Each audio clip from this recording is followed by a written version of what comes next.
Selamat datang di Pojok Santai.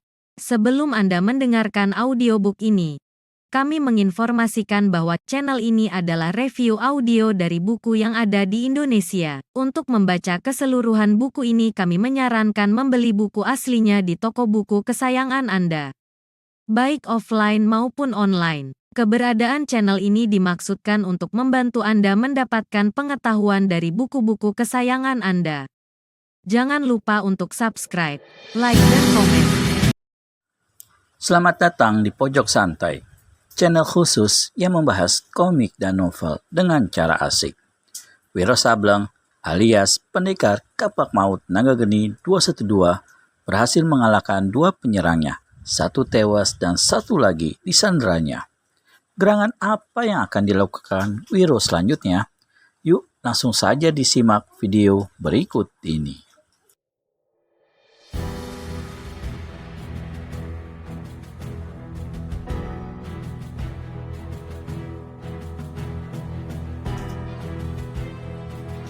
Baik, aku akan bicara, tapi lepaskan dulu jambakanmu, jawab orang itu.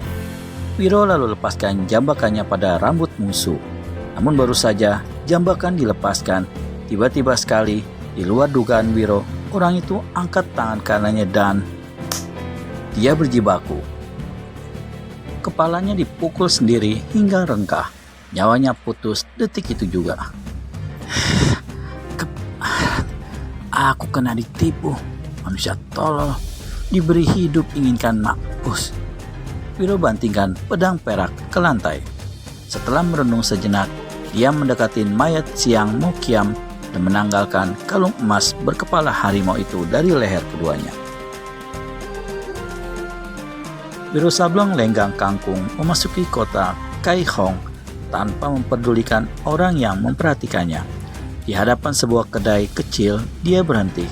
Masuk ke sana, didapatinya sudah ada beberapa orang tamu asik makan bubur ayam dan meneguk teh hangat. Wiro mengambil tempat duduk dan sebagaimana biasa, pandangan mata orang kemudian tertuju penuh perhatian padanya. Selesai mengisi perut, Wiro bermaksud untuk melanjutkan perjalanan.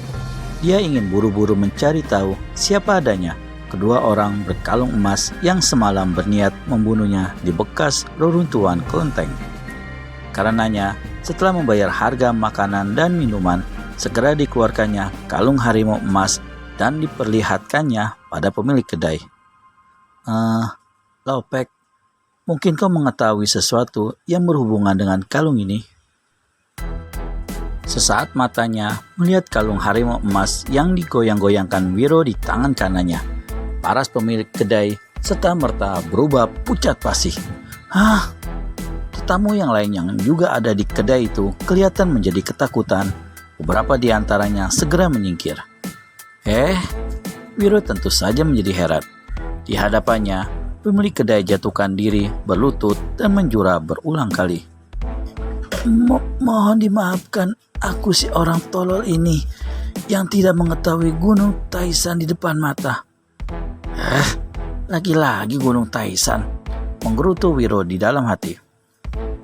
Ampunilah selembar jiwaku yang tiada berharga ini, karena aku sebelumnya tidak mengetahui kalau Taiyap adalah anggota dari Hun Tiong Haumo yang termasyhur itu. Habis berkata demikian, pemilik kedai itu lantas keruk sakunya, mengeluarkan beberapa tael perak yang barusan diterimanya dari Wiro dan mengembalikannya pada pemuda itu. Saya berkata, harap Taya sudi menerimanya kembali untuk segala hidangan yang tak seberapa itu. Masakan aku berani meminta bayaran pada Tayyab? Kehadiran Tayyab di sini sesungguhnya satu kehormatan besar bagiku.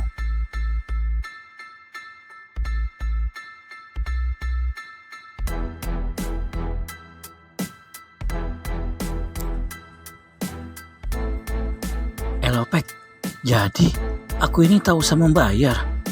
Betul. Wiro garuk-garuk kepala dan memasukkan kembali beberapa tael perak itu ke dalam pakaiannya. Diam-diam dia semakin heran. Jika sekiranya Tayyab ingin anggur atau arak yang baik untuk di perjalanan, aku segera akan menyediakannya. Tak usah, kata Wiro pula seraya geleng-geleng kepala. Sebenarnya Wiro ingin menanyakan apa yang dinamakan Hyun Tiong Haumo atau Siluman Harimau dari Hun Tiong itu. Siapa pemimpinnya dan di mana letak markasnya? Di samping itu, apakah kalung harimau tersebut merupakan tanda bagi setiap anggota Hun Tiong Haumo? Namun, tentu saja saat ini dia menjadi kebingungan karena si pemilik kedai telah menganggapnya sebagai salah seorang anggota dari Hun Tiong Haumo. Tampaknya nama Hun Tiong Haumo begitu ditakuti di Kaihong. Dan ini berarti Hun Tiong Haumo bukanlah sesuatu yang baik. Setelah merenung sejenak, akhirnya sambil garuk-garuk kepala, Wiro putar tubuh dan tinggalkan kedai itu. Kalung emas dimasukkannya kembali ke dalam pakaiannya. Pada saat dia keluar dari kedai, matahari telah mulai naik. Wiro memandang berkeliling di mana kira-kira dia bisa mendapatkan keterangan tentang siapa yang dinamakan Hun Tiong Haumo itu. Di ujung jalan sebelah kanan, dilihatnya dua orang pemuda berjalan kaki ke arahnya. Wiro menunggu sampai kedua orang pemuda itu sampai ke dekatnya. Namun tiba-tiba dari ujung lain sebelah kiri terdengar gemeletak roda gerobak yang dilanjut oleh derap kaki-kaki kuda berisik sekali. Wiro berpaling ke kiri. Sebuah gerobak yang ditarik oleh dua ekor kuda besar lewat dengan cepatnya. Di sebelah depan duduk dua orang lelaki bermuka bengis. Di bagian belakang yang terbuka duduk pula dua lelaki yang juga bermuka ganas. Masing-masing memanggul golok besar pada punggungnya. Di atas gerobak terdapat sebuah peti mati berwarna hitam. Di belakang gerobak ini mengikuti seorang lelaki separuh baya berpakaian ungu. Di balik pinggang pakaiannya tersembul gagang sebilah senjata. Orang ini menunggang seekor kuda coklat. Sebenarnya tak ada yang menarik perhatian Wiro atas lewatnya rombongan pembawa peti ini.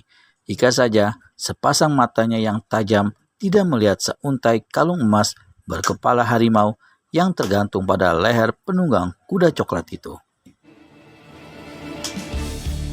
Wiro memandang berkeliling. Di seberang jalan sana dilihatnya tertambat seekor kuda putih di depan sebuah toko kecil. Tanpa pikir panjang lagi, Wiro segera lari ke seberang jalan, membuka ikatan kuda pada tiang lalu melompat ke punggung binatang ini. Baru saja dia menarik tali kekang kuda, tiba-tiba dari toko keluar seorang dara berbaju merah. Parasnya yang jelita serta merta berubah marah. "Hei, pencuri kuda kurang ajar, berhentilah jika tidak kepingin mampus." Namun mana Wiro mau peduli, menoleh pun tidak. Niatnya sudah bulat untuk mengejar rombongan pembawa peti mati tadi dengan cepat. Melihat teriakannya tidak diacukan, dara baju merah tadi keruk saku pakaiannya dan sesaat kemudian 20 jarum beracun berwarna hijau melesat menyebar hampir tak kelihatan saking cepatnya, menderu ke arah 20 jalan darah di tubuh Wiro Sableng.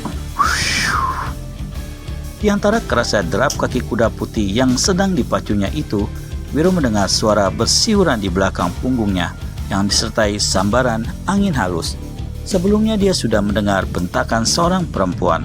Semua itu sudah jelas menunjukkan bahwa dia tengah diserang dengan piau secara ganas. Tingkat kepandaian murid Eyang Sinto Gendeng yang tengah merantau di negeri orang itu seperti diketahui sudah mencapai tingkat tinggi. Karenanya, meskipun diserang dari belakang demikian rupa, cukup tanpa menoleh, dia lambaikan tangan melepas pukulan angin puyuh. 20 piau beracun yang dilemparkan dara berbaju merah serta merta mental dan luruh ke tanah. Sang dara kaget bukan kepalang. Dia menggembor marah dan melompat sampai 3 tombak ke depan untuk mengejar Wiro. Namun tentu saja dia tak dapat mengejar kuda besar yang larinya cepat luar biasa itu. Baru saja dia membuat lompatan, Wiro dan kuda putihnya sudah lenyap di balik tikungan jalan. Dara ini mengomel setengah mati. Rese. Namun apakah yang bisa dibuatnya? Setelah menempuh jarak lebih dari 80 li, rombongan yang dibuntuti oleh Wiro Sableng berhenti di sebuah telaga kecil. Sebenarnya, Wiro sudah gatal untuk buru-buru turun tangan terhadap rombongan tersebut. Pertama, untuk menyelidiki apa sebenarnya rahasia yang ada di balik kalung emas berkepala harimau itu. Apa dan siapa sebenarnya Hun Tiong Haumo itu dan dari mana markasnya? Apa tujuan komplotan si harimau tersebut jika memang dia merupakan satu komplotan? Lalu apa sangkut pautnya dengan tua renta aneh yang secara tak sengaja telah ditolongnya keluar dari hang akhirat malam tadi? Berhasilkah Wiro Sableng alias pendekar kapak maut Naga Geni 212 mendapat jawaban untuk pertanyaan semua yang ada di benaknya? Dapatkan jawabannya di video selanjutnya hanya di channel Pojok Santai. Segera subscribe dan tekan tombol lonceng untuk mendapat notifikasi video terbaru dari kami. Oh iya, bagi para kisanak yang ingin baca Wiro Sableng online maupun online, silakan mengunjungi Negeri Para Pendekar Blogspot. Terima kasih dan sampai bertemu kembali.